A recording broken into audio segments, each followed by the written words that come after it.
Hello friends, once again welcome study with Dilip Soni channel पर एक बार फिर आपका बहुत बहुत स्वागत है। कल पिछले वीडियो में आपने देखा कि संघ की कार्यपालिका के अंतर्गत प्रेसिडेंट के संबंध में कई महत्वपूर्ण बातों पर प्रकाश डाला गया।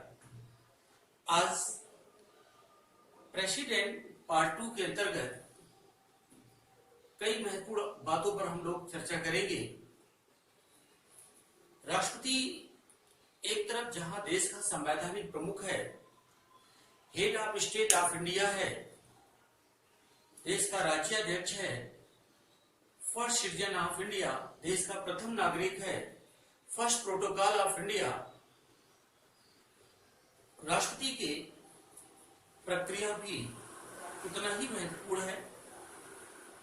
भारत के संविधान में पार्लियामेंट्री सिस्टम, संसदीय शासन प्रणाली के प्रावधान को स्वीकार किया गया है, जिसमें दो प्रकार की कार्यपालिका का प्रावधान है। पहला एज ए नॉमिनल एग्जीक्यूटिव, दूसरा एज ए रियल एग्जीक्यूटिव। नाम मात्र की कार्यपालिकी शक्तियां या जिसे हम formal executive power of India by the name of president, राष्ट्रपति के नाम से ही है, राष्ट्रपति के लिए है। बट आर्टिकल 74 अनुच्छेद 74 राष्ट्रपति अपने इन कार्यपालिकी शक्तियों का प्रयोग स्वयं विवेक से ना करके, सेल्फ माइंड से ना करके, राष्ट्रपति या प्रेसिडेंट के कार्य में सहायता के लिए एक काउंसिल ऑफ मिनिस्टर होती है, जिसे सेंट्रल काउंसिल ऑफ मिनिस्टर या केंद्रीय मंत्रिपरिषद के नाम से जाना जाता है। And leader of central council of minister is prime minister. तो prime minister is as a leader of central council of minister केंद्र सरकार के संबंध में सभी प्रकार की नीतियों या अन्य महत्वपूर्ण निर्णयों के संबंध में राष्ट्रपति को सलाह देता रहता है। तो इस संदर्भ में राष्ट्रपति के पास संवैधानिक शक्तियां हैं और इन संवैधानिक शक्तियों के साथ साथ कई अन्य बातों पर भी शेष हम चर्चा करेंगे कि राष्ट्रपति का पद, जैसे प्रश्न आता है, क्या राष्ट्रपति का पद स्थायी है? यस, राष्ट्रपति का पद स्थायी है, क्योंकि 5 साल के पूर्व राष्ट्रपति को उसके पद से नहीं हटाया जा सकता तब तक जब तक कोई विशेष प्रक्रिया का पालन नहीं होता है, और विशेष स्थिति में ही राष्ट्रपति को उसके पद से रिमूव किया जा सकता है। And the removal power of the president only by parliament, that is the procedure of impeachment by the article 61। तो इस तरह से कई महत्वपूर्ण चीजों पर चर्चा आज करेंगे। इसके अतिरिक्त राष्ट्रपति देश के संवैधानिक प्रमुख के अंतर्गत कई महत्वपूर्ण शक्तियों से युक्त है। राष्ट्रपति के पास अनेक प्रकार के राइट्स, पावर्स हैं, जैसे लेजिस्लेटिव पावर, विधायक शक्तियां, एडमिनिस्ट्रेटिव पावर, प्रशासनिक शक्तियां, जुडिशियल पावर, न्यायिक शक्तियां, मिलिट्री पावर, आपातकालीन शक्तियां, मिलिट्री पावर, सैनिक शक्तियां, वीटो पावर। परंतु राष्ट्रपति के तमाम इन शक्तियों के बीच उसके कार्य की प्रक्रिया पर एक सलाहकारी भूमिका के रूप में सेंट्रल ऑफ मिनिस्टर या प्राइम मिनिस्टर की भूमिका सबसे महत्वपूर्ण है।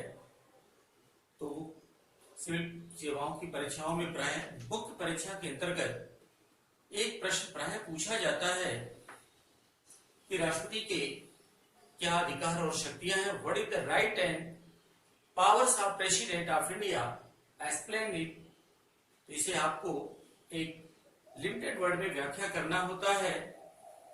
राष्ट्रपति की कुछ और प्रक्रियाओं के संबंध में करने से पहले हम थोड़ा सा एक रिवीजन ले लेते हैं। जो लास्ट वीडियो में हमने आपको बताया था कि राष्ट्रपति के संबंध में संघ की कार्यपालिका के अंतर्गत हम राष्ट्रपति का अध्ययन करेंगे, प्रेसिडेंट, इसके बाद वाइस प्रेसिडेंट, इसके बाद सेंट्रल काउंसिल ऑफ मिनिस्टर्स, उसके बाद प्राइम मिनिस्टर्स, फिर attorney general of India, Bharat का महान्यायवादी। इन प्रक्रियाओं पर चर्चा करने के पहले हमने कल आपसे अध्ययन किया था कि भारत के संविधान के आर्टिकल 52 में एक प्रावधान है कि there shall be a president of India, Bharat का एक राष्ट्रपति होगा।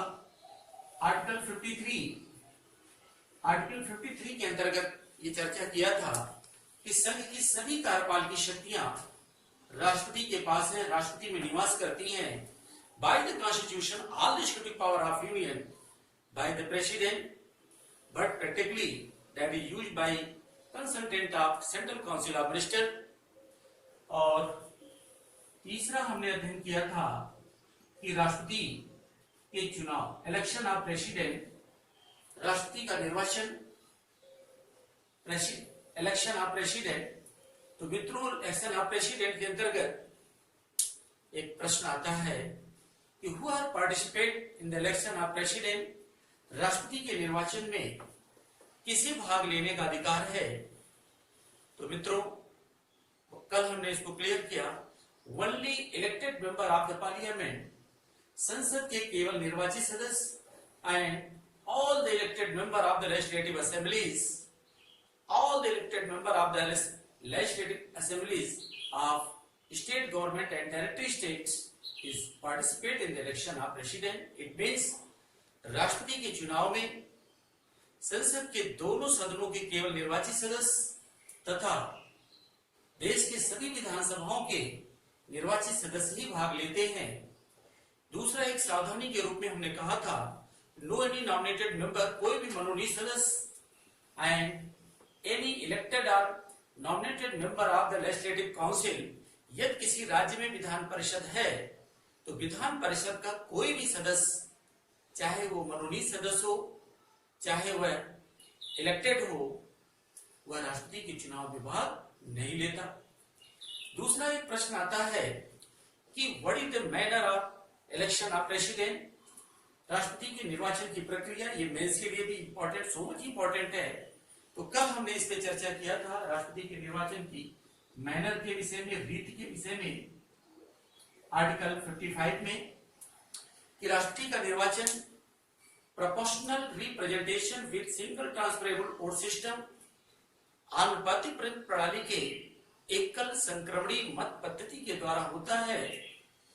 मित्रों, एक चीज और प्रश्न याद करिए, एक प्रश्न सबसे महत्वपूर्ण है कि राष्ट्रपति के निर्वाचन में प्रत्येक सदस्य को केवल एक मत देने का अधिकार है, ओनली सिंगल वोट, एक मत देने का अधिकार है, परंतु प्रत्येक सदस्य को उतनी वरीयता के मतों को देने का अधिकार है जितने कैंडिडेट्स होते हैं। अगर राष्ट्रपति के चुनाव में 5 कैंडिडेट पार्टिसिपेट कर रहे हैं तो पांचों वरीयता, पांच प्रकार की वरीयता दे सकता है, और प्रथम वरीयता के मतों में वोटों की गणना करने के बाद, क्योंकि हमने आपको बताया था कि राष्ट्रपति का निर्वाचन कोई सामान्य निर्वाचन नहीं है, यह देश के प्रथम संवैधानिक पद का निर्वाचन है।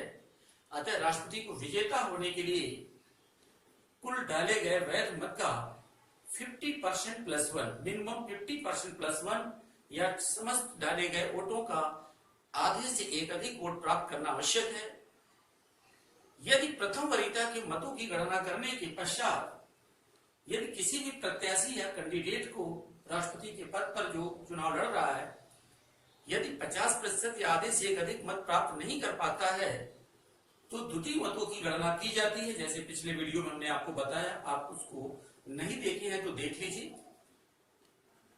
द्वितीय वरीयता की मतों की गणना करने के पहले कुछ टर्म्स एंड कंडीशंस हैं, उसको भी हमने पिछले वीडियो में आपको बताया कि उस प्रत्याशी को, राष्ट्रपति पद के प्रत्याशी को जो प्रथम वरीयता के मतों में सबसे कम मत प्राप्त करता है उसको लिस्ट से बाहर कर दिया जाता है, और द्वितीय वरीयता के मतों को, द्वितीय वरीयता की गणना के आधार पर प्रथम वरीयता के उन मतों को जो द्वितीय वरीयता के रूप में दी गई थी उसको उन प्रत्याशियों को ट्रांसफर किया जाता है जो उनके द्वितीय वरीयता के आधार पर दिए गए थे। तो इन सारी चीजों का उल्लेख हमने द प्रेसिडेंट पार्ट 1 राष्ट्रपति भाग 1 के अंतर्गत किया है। अगर जो लोग नहीं देखे आप देख लें। इससे संबंधित संवैधानिक विकास की प्रक्रिया से लेकर यहां तक जितने भी महत्वपूर्ण प्रश्न बनेंगे उन सारे प्रश्नों को हम एक अलग वीडियो के माध्यम से आपको सारे महत्वपूर्ण प्रश्नों का उल्लेख करेंगे, और पूरा उम्मीद के साथ कि सारे प्रश्न लगभग उसी के आसपास या वही सेम टू सेम रहे, लेकिन आपको लगातार प्रैक्टिस इधर करते रहना। आगे आज हम देखते हैं कि राष्ट्रपति का जो ड्यूरेशन है, टर्म ऑफ ऑफिस है, term of office of the president, article 56, term of office of president, राष्ट्रपति का कार्यकाल। तो एक चीज मित्रों याद कर लीजिए, मैंने अभी बताया कि राष्ट्रपति का कार्यकाल पद ग्रहण करने के समय से 5 वर्ष तक है। 5 वर्ष के पूर्व सामान्य स्थिति में कभी भी राष्ट्रपति को पद से हटाया नहीं जा सकता, और 5 वर्ष के पूर्व उसे केवल जब वह संविधान के किसी ऐसे कार्य की प्रक्रिया का संचालन करता है जो असंवैधानिक है, या जब वह अपने पद के कर्तव्यों या दायित्वों के विरुद्ध काम करता है, तब उसे अनुच्छेद 61 की प्रक्रिया के द्वारा, जिसे महाभियोग impeachment, the process of impeachment, महाभियोग की प्रक्रिया के द्वारा ही पद से रिमूव किया जा सकता है। 5 वर्ष से पहले उसे महाभियोग की प्रक्रिया के द्वारा ही पद से हटाया जा सकता है। इसको याद करिए, परीक्षा में आता है महाभियोग की प्रक्रिया भारत के संविधान के किस अनुच्छेद के अंतर्गत है? अनुच्छेद 61 के अंतर्गत है। तो एक चीज याद हो गया, राष्ट्रपति का कार्यकाल पद ग्रहण करने की तिथि से 5 वर्ष तक है, और 5 वर्ष के पूर्व ही नए 5 वर्ष का कार्यकाल समाप्त होने से पहले नए राष्ट्रपति का चुनाव करा लिया जाता है, और परंतु 5 वर्ष से पूर्व राष्ट्रपति को उसके पद से केवल महाभियोग की प्रक्रिया, जो संविधान के अतिक्रमण या उल्लंघन या पद और दायित्व के विरुद्ध कार्य करने पर ही लगाया जा सकता है। दूसरा आते हैं कि भारत के संविधान की प्रक्रिया में राष्ट्रपति की क्या अन्य महत्वपूर्ण बातें हैं, जैसे योग्यता, क्वालिफिकेशन। राष्ट्रपति की क्या योग्यता है, क्वालिफिकेशन है? क्या भारत के राष्ट्रपति एक से अधिक बार क्या चुनाव लड़ सकता है? ये सारी चीजें हम लोग देखेंगे। तो पुनर्निर्वाचन, राष्ट्रपति का पुनर्निर्वाचन, निश्चित रूप से राष्ट्रपति पद पर चुनाव लड़ने वाला व्यक्ति योग्यता होने पर चाहे जितनी बार जीवन के अंतिम सांस तक वह री इलेक्टेड होने का पात्र होगा। कोई समय सीमा की बाउंडेशन नहीं है, जैसा कि अमेरिका के संविधान में कोई भी अमेरिका के राष्ट्रपति पद पर केवल 2 बार ही निर्वाचित हो सकता है, 2 बार ही उसे चुनाव लड़ने का अधिकार है, और अमेरिकी राष्ट्रपति का कार्यकाल केवल 4 वर्ष है, यानी 8 वर्ष से ज्यादा कोई राष्ट्रपति पद को प्राप्त नहीं कर सकता। परंतु भारत जैसे इस देश में राष्ट्रपति पद के लिए कोई मैक्सिमम लिमिटेशन नहीं है, वह योग्यता क्वालिफिकेशन होने पर चाहे जितने बार भी चुनाव लड़ सकता है। दूसरा एक महत्वपूर्ण प्रावधान यह है कि राष्ट्रपति के क्या क्वालिफिकेशन है, क्या योग्यताएं हैं, राष्ट्रपति की क्या योग्यताएं हैं, उसको हम अध्ययन करेंगे। क्वालिफिकेशन, एक चीज आप जानते हैं, पहला वह भारत का नागरिक हो, सिटीजन ऑफ इंडिया, सामान्य बात है, इसको याद कर लीजिए।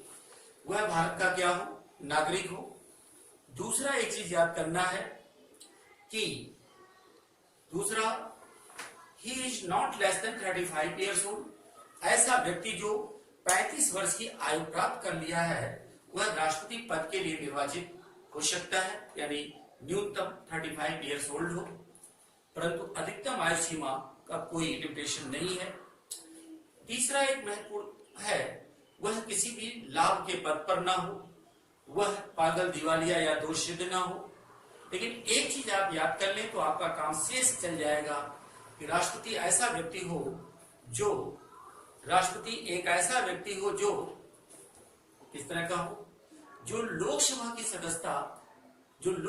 सदस्यता प्राप्त करने की क्षमता रखता हो, योग्यता रखता हो। ऐसा व्यक्ति जो लोकसभा के सदस्य बनने के निर्वाचित होने की योग्यता रखता हो। शेष अन्य योग्यताएं, क्योंकि लोकसभा के सदस्य की न्यूनतम एज 25 ईयर्स है, तो यहाँ पर हमने आपसे कहा एज मिनिमम 35 ईयर्स, देश का नागरिक होना आवश्यक है, लाभ के पद पर ना हो, संसद के किसी भी सदन का या विधान मंडल के किसी भी सदन का सदस्य ना हो। तो ये सारी योग्यताएं राष्ट्रपति के लिए आवश्यक है।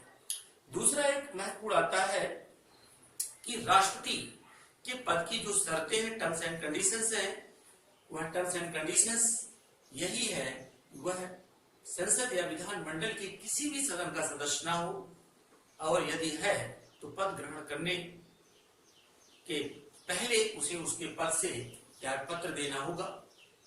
दूसरा महत्वपूर्ण प्रावधान है अनुच्छेद 60 आर्टिकल 60 में शपथ, ओथ। आपसे हमने बताया था ओथ क्या है, शपथ क्या है।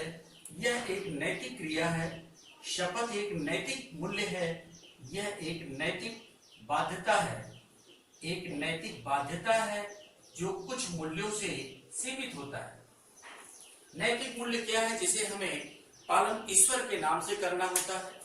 इसकी संविधान में एक निश्चित ड्राफ्टिंग है, उसी निश्चित ड्राफ्टिंग के अकॉर्डिंग राष्ट्रपति पद ग्रहण करने के साथ साथ इसका शपथ ग्रहण करता है। प्रश्न है कि राष्ट्रपति को शपथ कौन दिलाता है, तो चीफ जस्टिस ऑफ इंडिया। राष्ट्रपति अपना पद ग्रहण करने से पहले भारत के chief justice of India, Bharat के मुख्य न्यायाधीश के द्वारा शपथ ग्रहण करता है। और यदि chief justice of India, Bharat का मुख्य न्यायाधीश या सर्वोच्च न्यायालय का मुख्य न्यायाधीश अब्सेंट है, अनुपस्थित है, तो acting chief justice of India या कार्यवाहक मुख्य न्यायाधीश के द्वारा वह अपने पद और गोपनीयता की शपथ ग्रहण करता है। अब हम आते हैं सीधे सबसे महत्वपूर्ण प्रावधान अनुच्छेद 61, जिसे आपको बताना बहुत जरूरी है, समझाना अत्यंत आवश्यक है। वह है इम्पीचमेंट प्रोसेस ऑफ प्रेसिडेंट। इसको आप अच्छे से समझ लें, क्योंकि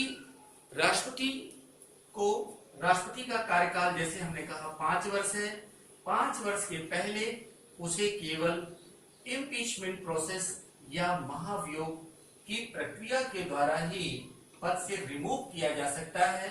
और यह महाभियोग की प्रक्रिया, मित्रों, ये याद कर लीजिए, परीक्षा में आपसे पूछा जाता है कि राष्ट्रपति को किस अनुच्छेद के तहत पद से हटाया जा सकता है। अनुच्छेद 61 के तहत महाभियोग की यह प्रक्रिया संसद के संचालित होती है, संसद के पार्लियामेंट के द्वारा ही संचालित होती है। और आप जानते ही हैं कि संसद के 2 सदन हैं। एक सदन का नाम लोकसभा या हाउस ऑफ पीपुल, दूसरे सदन का नाम राज्यसभा या काउंसिल ऑफ स्टेट है। यह हटाने की प्रक्रिया का प्रारंभ संसद के किसी भी सदन से लाया जा सकता है, चाहे आप लोकसभा से लाइए या राज्यसभा से लाइए। लेकिन जिस सदन से भी ये प्रक्रिया लाई जाएगी, सपोज हमने लोकसभा से लाया, उस सदन के द्वारा कम से कम 1/4 सदस्य कम से कम 14 दिन पूर्व 1/4 सदस्य कम से कम 14 दिन पूर्व एक हस्ताक्षर के साथ, अपने सिग्नेचर विद स्टैम्प के साथ पहले इसका एप्लीकेशन होगा, आवेदन होगा, और फिर उसके बाद इसकी प्रक्रिया की तिथि निश्चित स्पीकर के द्वारा की जाएगी। अगर राज्यसभा में है तो चेयरमैन के द्वारा की जाएगी। तो सबसे पहले याद करना है कि जिस सदन से प्रारंभ होगा उस सदन के टोटल सदस्यों की संख्या का मिनिमम कम से कम 1/4 सदस्य उस पर क्या करेंगे, एक हस्ताक्षर के साथ, एक सिग्नेचर के साथ उस प्रक्रिया को प्रारंभ किया जाएगा। और ये 1/4 सदस्य हस्ताक्षर करके कम से कम 14 दिन पूर्व उस पर 14 दिन पूर्व आवेदन देना होगा। उसके बाद जो तिथि निश्चित होगी, उस तिथि पर सदन की कार्रवाई जब प्रारंभ होगी, तो उस कार्रवाई में लोकसभा के कुल सदस्यों की संख्या का, मित्रों यहाँ एक डाउटफुल आ जाता है, इसे क्लियर करना बहुत जरूरी है। कभी कभी डाउटफुल ये है कि सदन के उपस्थित तथा मत देने वाले सदस्यों की संख्या का काउंटिंग नहीं होगा। Total member which are enrolled in House of People, which are enrolled in house, अगर आप लोकसभा से लेते हैं तो लोकसभा के टोटल इनरोल्ड सदस्यों की संख्या का, या राज्यसभा के हो तो राज्यसभा के टोटल सदस्यों की संख्या का कम से कम मेजॉरिटी, मिनिमम मेजॉरिटी अगर यहां से पारित करना है तो यह 2/3 बहुमत होगा, जो total number of the house of people, जो लोकसभा के सभी सदस्यों की संख्या का 2/3 होगा। जो लोकसभा के सभी सदस्यों की संख्या का कितना होगा, 2/3 होगा। जैसे लोकसभा में नाउ दिस टाइम 45 मेंबर्स हैं, टोटल मेंबर्स हैं। तो ऐसे में इन दिस सिचुएशन सारे सदस्यों की संख्या का मिनिमम 2/3 मेजॉरिटी का होना आवश्यक है। दूसरा, अगर एक सदन इसे मिनिमम 2/3 मेजॉरिटी से पास करता है तो भी राष्ट्रपति को तुरंत पद से नहीं हटाया जाएगा, फिर वह दूसरे सदन में जाएगा। इट मीन्स अगर लोकसभा से पारित हो गया तो फिर उसे बिल को कहां भेजा जाएगा? राज्यसभा के पास। राज्यसभा उसका इन्वेस्टिगेशन करेगा, राज्यसभा उसका इन्वेस्टिगेशन करेगा, उसकी जांच करेगा और जांच के पश्चात, उसकी जांच की प्रक्रिया के पश्चात फिर एक उस पर चर्चा और डिबेट होगा और जांच की प्रक्रिया में अगर कोई आरोप उस पर लगता है राज्यसभा को कि इस पर एलिगेशन लगाया जा सकता है तो ये प्रक्रिया प्रारंभ होगी। अगर जांच में लगता है कि राष्ट्रपति के ऊपर कोई एलिगेशन नहीं लगाया जा सकता, एलिगेशन गलत है, आरोप गलत है, वो प्रक्रिया समाप्त हो जाएगी। और यदि दूसरा सदन भी अपने कुल सदस्यों की संख्या का मिनिमम, यदि दूसरा सदन भी अपने टोटल सदस्यों की संख्या का, मित्रों मैं बार बार कह रहा हूं, टोटल सदस्यों से तात्पर्य मेरा यही है कि उस समय मतदान करने वाले सदस्यों की संख्या से नहीं है, बल्कि सदन में जितने टोटल सदस्य एनरोल्ड है, टोटल सदस्यों की संख्या का मिनिमम 2/3 मेजॉरिटी होना आवश्यक है। और जिस दिन दूसरा सदन भी उसे मिनिमम 2/3 मेजॉरिटी से पास कर देगा, उसी दिन से, उसी समय से राष्ट्रपति अपने समस्त अधिकार और शक्तियों से वंचित हो जाएगा। सभी प्रकार की उसकी शक्तियां स्वतः ऑटोमेटिकली समाप्त हो जाएगी। अब मैं मित्रों आता हूं एक सबसे महत्वपूर्ण प्रावधान पर, जहां आपको कई महत्वपूर्ण जानकारियां भी प्राप्त होगी। उन महत्वपूर्ण जानकारियों के अंतर्गत आपको ये बताया जाएगा कि राष्ट्रपति के पास तमाम प्रकार के अधिकार भी हैं, में बहुत ज्यादा राइट्स हैं, अनेक प्रकार के राइट्स हैं, परंतु वो राइट्स अपने स्वविवेक से प्रयोग नहीं करते, या तमाम प्रकार की शक्तियां हैं, पावर्स हैं, इन पावर का यूज भी राष्ट्रपति अपने स्वविवेक से नहीं करता। तो संविधान के तहत राष्ट्रपति को अनेक प्रकार के अधिकार और शक्तियां प्राप्त हैं, जिसका उल्लेख हम करने जा रहे हैं। प्लीज आप लोग इसको अच्छे से, बहुत बढ़िया से समझ लीजिए। मेंस और प्री दोनों परीक्षाओं के लिए बहुत आवश्यक है और इससे प्राय आपको प्रश्नों का भी सामना करना पड़ता है, तो इसलिए इस कंसेप्ट को आप अच्छे से समझ लीजिए। राष्ट्रपति को पास अनेक प्रकार की शक्तियां हैं, जैसे आप कह सकते हैं legislative power, legislative powers, administrative power या एग्जीक्यूटिव पावर भी कह सकते हैं,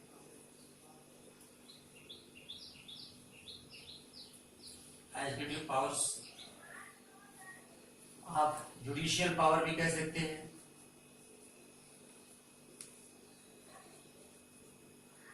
मिलिट्री पावर भी कह सकते हैं,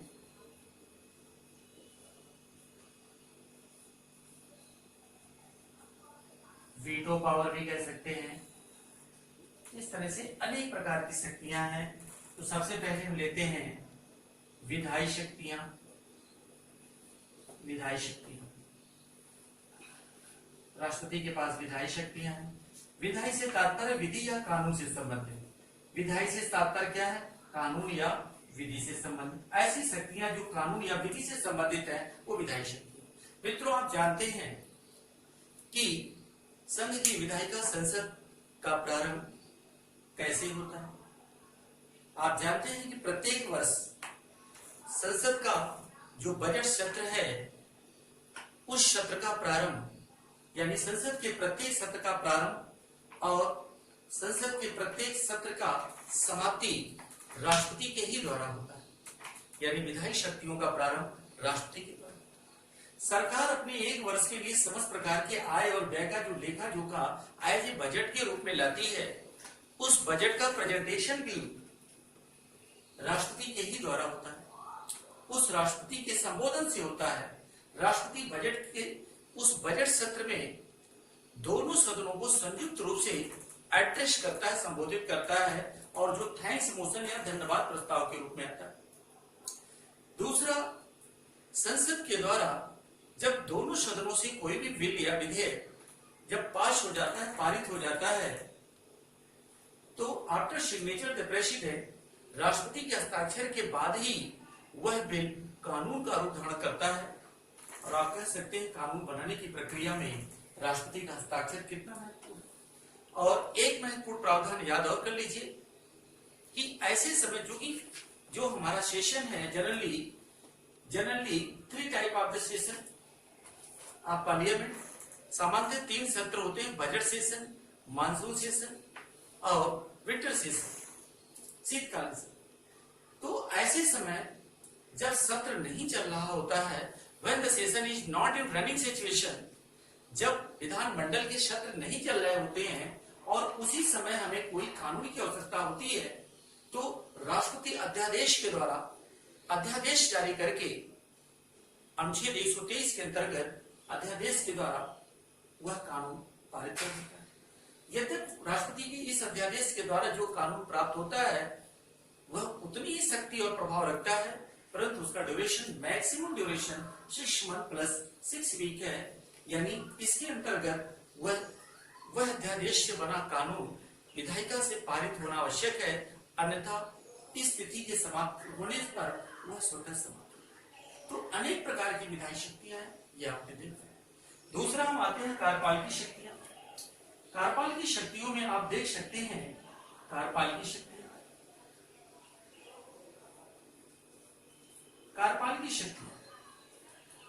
संघ की सारी कार्यपालिकी शक्तियां राष्ट्रपति के ही नाम से हैं और राष्ट्रपति अपने इन कार्यपालिकी शक्तियों का प्रयोग मंत्रिपरिषद के परामर्श से करता है और मंत्रिपरिषद का लीडर प्राइम मिनिस्टर है, अर्थात सभी प्रकार के महत्वपूर्ण नीतियों के संबंध में राष्ट्रपति से प्रधानमंत्री राष्ट्रपति को सूचित करता है।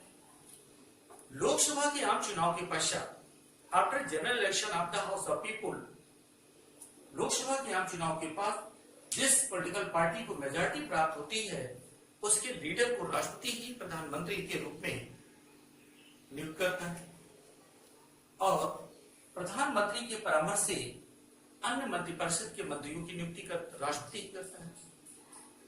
Chief justice and justice of supreme court, chief justice and justice of high court is also appointed by president. देश के तमाम सारे संवैधानिक पदों पर कार्य करने वाले जैसे नियंत्रक महालेखा परीक्षक की नियुक्ति भी राष्ट्रपति करता है। वित्त आयोग के अध्यक्ष की नियुक्ति राष्ट्रपति करता है। SC ST OBC आयोग की नियुक्ति उन्हीं के द्वारा होती है। निर्वाचन आयोग के सदस्यों की नियुक्ति भी राष्ट्रपति करता है। तो इस प्रकार से राष्ट्रपति के पास अनेक कार्यपालिकी शक्तियां भी प्राप्त है। भारत का कोई भी प्रतिनिधि जब किसी देश में एज एम्बेसडर या राजदूत के रूप में किसी देश में नियुक्त होता है तो राष्ट्रपति के द्वारा ही होता है और किसी भी देश का एम्बेसडर राजदूत जब भारत में अपॉइंट होता है तो वह अपना आइडेंटिफिकेशन भी राष्ट्रपति के समक्ष ही प्रस्तुत करता है। तो राष्ट्रपति के पास अनेक प्रकार की कार्यपालिकी शक्तियां। तीसरा आते हैं हम जुडिशियल पावर, न्यायिक शक्तियां। न्यायिक शक्तियों के विषय में मित्रों एक चीज याद रखना है कि प्रश्न कभी कभी पूछा कथन और कारण में आता है कि राष्ट्रपति के पास क्वासी जुडिशियल पावर है, अर्ध न्यायिक शक्तियां हैं। क्वासी जुडिशियल पावर मीन्स कि राष्ट्रपति संघ के न्यायालय के द्वारा, सर्वोच्च न्यायालय के द्वारा दिए गए किसी भी प्रकार के दंड को समाप्त कर सकता है, रिमूव कर सकता है, उसको कम कर सकता है या दंड के नेचर को बदल सकता है। जैसे किसी व्यक्ति को फांसी की सजा है वो आजीवन कारावास कर सकता है, कठोर कारावास की सजा है वह साधारण कारावास कर सकता है, 50 साल की सजा है उसको 10 साल कर सकता है। तो ये सारा अधिकार राष्ट्रपति को है, परंतु राष्ट्रपति अपना हर कार्य आप जानते ही हैं काउंसिल ऑफ मिनिस्टर की सहायता से करता है। तो राष्ट्रपति की ये जो न्यायिक शक्तियां हैं ये अर्ध न्यायिक है, क्योंकि जो भी एप्लीकेंट राष्ट्रपति को अपना आवेदन देता है कभी राष्ट्रपति के समक्ष ना तो प्रस्तुत होता है और ना तो अपने विरुद्ध जो दंड प्राप्त किया है उसके विषय में कोई सफाई देता है। एक प्रकार से वह राष्ट्रपति से मर्सीफुल रिक्वेस्ट करता है, एक दया की भीख मांगता है, जिसे स्वीकार करना न करना राष्ट्रपति की इच्छा पर करता है। तो आप कह सकते हैं that is required quasi judicial power, अर्ध न्यायिक शक्ति। मिलिट्री पावर, तीनों सेनाओं का सर्वोच्च कमांडर भी राष्ट्रपति है। थल सेना, जल सेना, वायु सेना, तीनों सेनाओं का सुप्रीम कमांडर राष्ट्रपति है। अब सेनाओं के लिए भी, तीनों सेनाओं के लिए एक सुपरविजन करने के लिए एक अथॉरिटी की नियुक्ति मोदी जी के द्वारा की गई, जिससे तीनों सेनाओं के बीच संचालन की प्रक्रिया अलग थलग न पड़े। इसके अतिरिक्त आते हैं वीटो पावर। वीटो पावर बहुत महत्वपूर्ण है। आप मान सकते हैं कि राष्ट्रपति के पास कई महत्वपूर्ण शक्तियों में वीटो पावर बहुत है। जैसे एक चीज आपको मैंने बताया कि संसद के द्वारा जो भी बिल या विधेयक पारित होकर राष्ट्रपति के पास जाता है, राष्ट्रपति उस विधेयक पर एक बार पुनः विचार के लिए वापस कर सकता है, एक बार पुनः विचार के लिए वापस कर सकता है। परंतु यदि संसद एज इट इज उसे फिर पारित करके भेजता है तो राष्ट्रपति दोबारा उसे पुनः विचार के लिए तो नहीं भेजेगा, परंतु राष्ट्रपति उस पर कब सिग्नेचर करेगा इसकी कोई टाइम लिमिटेशन नहीं। There is no any time limitation, there is no any boundation. That is the pocket veto. ये राष्ट्रपति का एक पॉकेट वीटो है, जेबी वीटो है। डाक विधेयक पोस्ट ऑफिस बिल को लेकर जब पंजाब में खालिस्तान की मांग तीव्र थी तो ज्ञानी जैल सिंह राष्ट्रपति थे और एक पोस्ट ऑफिस बिल डाक विधेयक जब इस तरह से भेजा गया तो ज्ञानी जैल सिंह ने अपने पॉकेट वीटो का प्रयोग किया था। यह भी प्रश्न बहुत महत्वपूर्ण है। तो राष्ट्रपति के पास अनेक प्रकार की शक्तियां तो हैं, परंतु आप निष्कर्षतः कहेंगे क्या राष्ट्रपति अपनी इस शक्तियों का प्रयोग वास्तविक रूप से अपने स्वविवेक से, सेल्फ माइंड से करता है? नो। राष्ट्रपति के पास जो स्वविवेकी शक्तियां हैं वो अंगुलियों पर गिना जा सकता है। They are very limited. अतः आप कह सकते हैं कि राष्ट्रपति एक नाम मात्र की as a nominal head, as a formal head of the India, राष्ट्रपति एक औपचारिक रूप से प्रधान है और वास्तविक शक्तियां प्रधानमंत्री और उसकी मंत्रिपरिषद में है। तो मित्रों, इस तरह से हमने कई महत्वपूर्ण प्रश्नों की जानकारी यहां की। बाकी आगे के अगले वीडियो में हम आपको बताएंगे काउंसिल ऑफ मिनिस्टर क्या होता है, how many type of the minister in A council of minister, कितने प्रकार के मंत्री होते हैं, मंत्रियों के कार्य और अधिकार तथा शक्तियां क्या है। जैसे एक प्रश्न इंटरव्यू पूछा गया था कि किसी भी मंत्री का कार्यकाल कितना है, जनरली गलत कर देते हैं। तो ऐसी स्थिति में छोटे छोटे मंत्री किस सदन से आता है, प्राय गलती हो जाती है। मंत्री अपने कार्य के प्रति किसके प्रति जिम्मेदार हैं, कहां जवाबदेह हैं। तो ये सारे प्रश्नों का हम अगले वीडियो में करेंगे, तो जिसमें आपको वाइस प्रेसिडेंट, उसके बाद council of minister, prime minister, अगले वीडियो में हम आपको बताएंगे। यहाँ पर ऐसे महत्वपूर्ण प्रश्नों के साथ एक बार फिर आपसे कहेंगे कि संघ की कार्यपालिका में राष्ट्रपति की भूमिका बहुत महत्वपूर्ण है। अनुच्छेद 52 से लेकर अनुच्छेद 61 तक कई महत्वपूर्ण प्रश्न आते रहते हैं। मेंस और प्री दोनों के लिए आप इसको अच्छे से तैयार करिए। इससे संबंधित जो क्वेश्चन एग्जामिनेशंस में आते हैं, चाहे वो किसी भी परीक्षा लेवल पर आए, उसका संग्रह हम आपको बाद के वीडियो में देंगे। और इसी के साथ इसको समाप्त करने का अनुमति चाहते हैं। लेकिन एक बार फिर आपसे आग्रह कि आप अपने दोस्तों को भी ज्यादा से ज्यादा, क्योंकि लॉकडाउन की सिचुएशन में अभी भी शैक्षिक संस्थाएं बंद चल रही हैं, अधिक से अधिक दोस्तों के साथ सब्सक्राइब करिए, शेयर ज्यादा से ज्यादा लोगों को सूचित बता दीजिए और तमाम सारे प्रश्नों और विषयों और टॉपिक के साथ फिर आएंगे। बहुत बहुत धन्यवाद। Thank you.